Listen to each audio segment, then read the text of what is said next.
Before we jump in, I want to name that this is the last episode of Series 3, Rewiring the Nervous System. So much of this series has been about breaking down what healing actually looks like when you zoom in on the nervous system. We started with how rewiring happens. We explored why some coping skills fall short. We talked about burnout, somatic therapies, and how presence changes everything. And today, we're bringing it all home by talking about the energy it takes to heal. Hey, Robin. How's your energy been lately?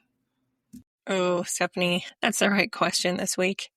I've been in that kind of space where everything feels like a mirror, like life is just holding stuff up and saying, hey, you want to look at this now?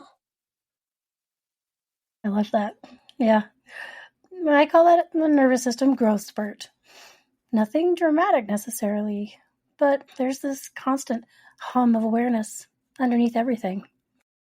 Exactly. And it's not bad, it's just loud. And I've been noticing how much energy it really does take to stay with yourself instead of just drifting into those old patterns.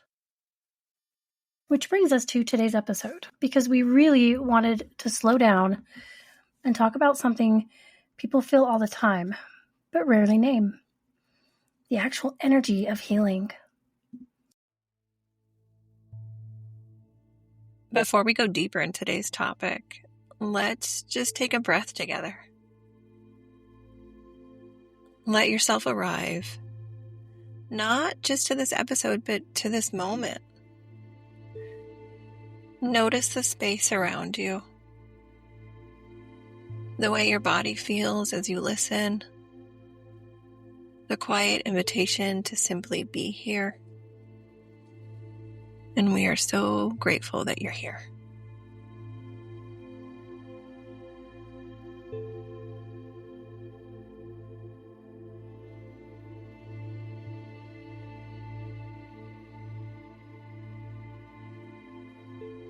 When we talk about healing, people often think about tools or insight or progress, but healing isn't just a checklist or a breakthrough moment. It's a whole presence. It's how you enter the room with yourself, how you move with your own nervous system. Or how the kids are saying it's a mood. That presence, that takes energy. It takes effort. But not in the exhausting push through it way. More like in the quiet way that a plant has to turn itself toward the sun again and again. It is quiet but constant. Yes, and if you're someone who's gone through trauma, your nervous system has likely had to use energy just to survive. So when you start healing, you're not starting from neutral. You're often doing deep work with a really tired system.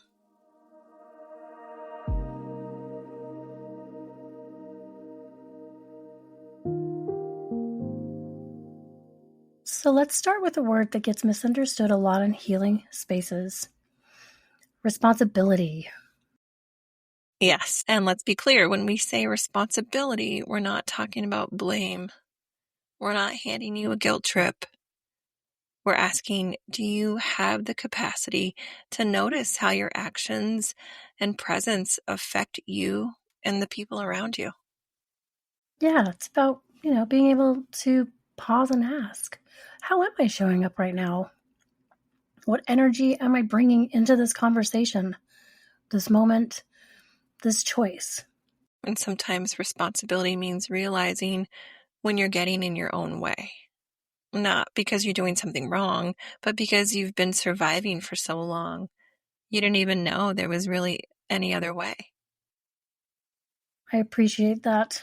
Again, I say this just because I think people are super hard on themselves in this unknown area. That there's things we don't know that we don't know. And I feel like people are even called judgmental things like, you're being manipulative. I don't know if it's like that. I think things get built through repetition and reinforcement. Because I know I've had moments like that myself where I realize, oh my gosh, I'm bracing against something. It's not even there anymore. So that's not a failure. That's just nervous system memory. And it takes energy to learn a new way of being and behaving. Yeah, thanks for sharing. I often think of responsibility as an invitation to show up for yourself, even when it would be easier to shut down or go numb. And that's a big ask, especially if you've never had someone model that kind of care before.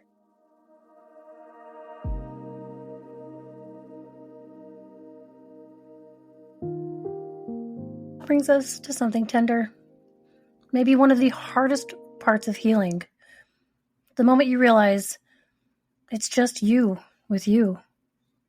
That you are the one witnessing your own suffering. Oof, powerful. Yeah, that kind of witnessing is powerful. And it's lonely. And there's also something really beautiful about it.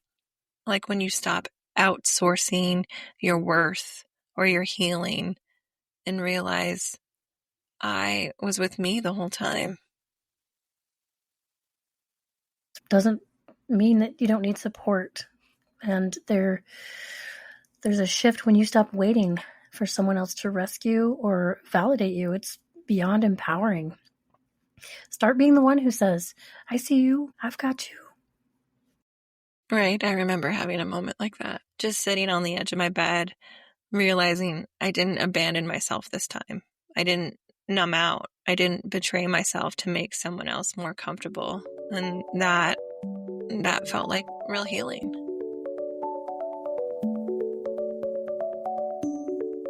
Yeah, it's not always clean or poetic, or I like to say Instagram worthy, where we're posting it and, every moment by moment. It's like sometimes you ugly crying in the car saying, I'm still here.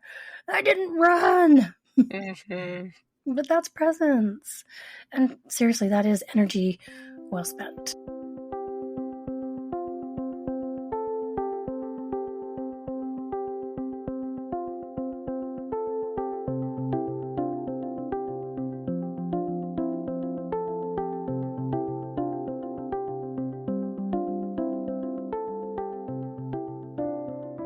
Let's talk about self-awareness, the felt sense kind, the kind where you notice yourself going quiet in a conversation, or you catch yourself smiling when you don't mean it. That's embodied introspection. It's not about analyzing everything. It's about feeling yourself in real time. Feeling the tightening in your chest, noticing your posture shift, realizing, oh, I'm bracing again. I tell my clients all the time, your body is talking before your brain even gets involved. If you can become the observer behind your eyes, that quiet part of you who notices without judging, you start to build a relationship with your own energy. And sometimes the most powerful thing you can do is just pause. Ask, what do I need right now? We don't need to fix it. We just need to make contact and notice.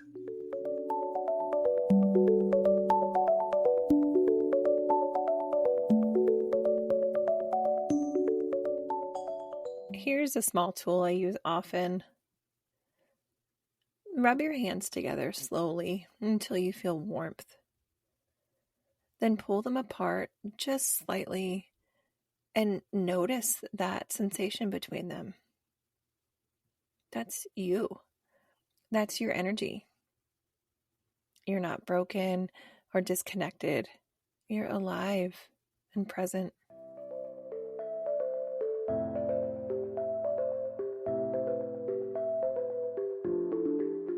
Let's move into this idea of flow.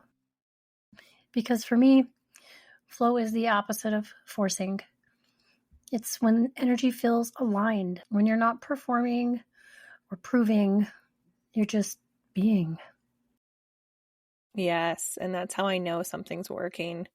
When I lose track of time, when I stop checking if I'm quote unquote doing it right, there's a softness to it, a rhythm. And sometimes we block that flow. We're pretty famous for it. We hold on to this perfection idea and we abandon ourselves the second it gets uncomfortable. Exactly. And I want to name something here. People often say they, quote unquote, lack discipline, but what they're really lacking is connection. If you're only showing up for healing out of guilt or fear, your energy is going to be all tangled up.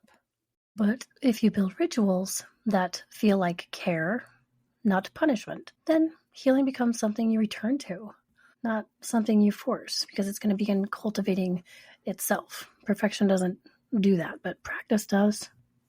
And one of the most underrated parts of healing is that repetition. The boring, beautiful repetition. I love Like, that. like drinking water. I'll tell my clients, start just by taking a sip of water. And in those moments where you're sipping, I want you to connect with yourself, look around the room, check in with yourself. Yeah. These small acts create that sense of flow over time.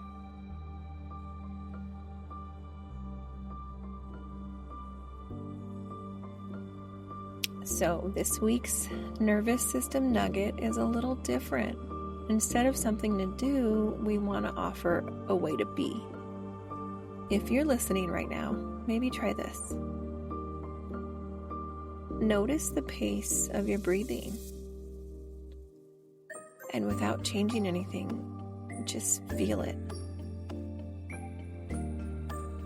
Notice where your body makes contact with a surface, a chair, the floor, a bed. Let your shoulders drop. Let your jaw soften. And let your brain know we're safe enough right now to rest.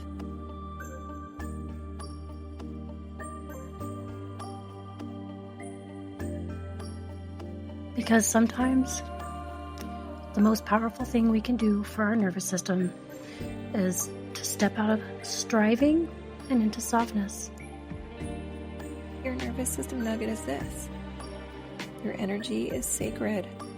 It deserves to be protected, not just spent.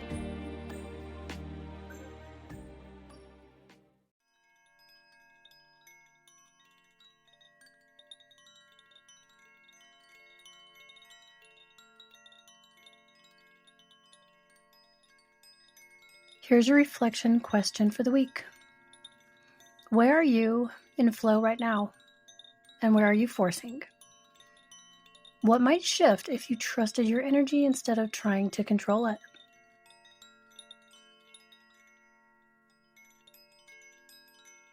Thanks for spending this time with us. We know healing takes energy, and you choose to share some of yours here today. We're grateful for that. And before we go, here's a quick preview of where we're headed next. Right, and just because this wraps up Series 3 doesn't mean we're slowing down anytime soon. Absolutely not, because Series 4 is coming, and we're going somewhere personal, deep, and incredibly validating. That's right. We're talking about emotionally immature parents, generational trauma, and how growing up in emotionally unsafe environments can shape how we show up now, especially for those of us who identify as neurodivergent or were told we were too much. That's a good one, yeah. I feel like I can relate to that. So this next series is for anyone who's ever felt unseen, confused, or misunderstood in their own family system. We'll explore what healing looks like when the hurt came from the people who were supposed to protect you, and how to start building safety and clarity from the inside out. I'm just screaming here in the background. Nobody can hear me or see me, but I'm very excited for that one personally.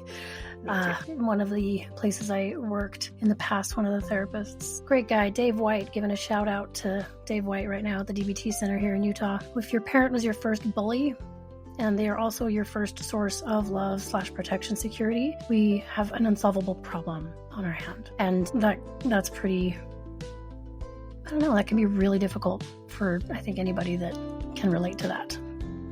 For sure. And our first episode will start exactly where so many of us have struggled, trying to make sense of our upbringing when the adults around us couldn't meet us emotionally. We'll talk about the signs of emotional immaturity in parents, how it impacts our nervous systems, and what it feels like to start recognizing those patterns without blaming ourselves. We'll also bring in nervous system science, attachment theory, and some really accessible language to help you start separating who you are from how you were raised. So take a breath, get grounded, because Series 4 is going to be powerful. And remember, healing isn't linear, and we're here for the ride.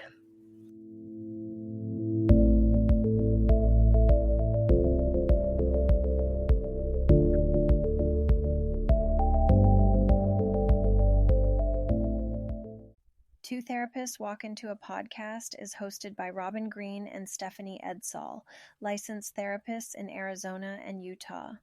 This podcast is for educational and informational purposes only.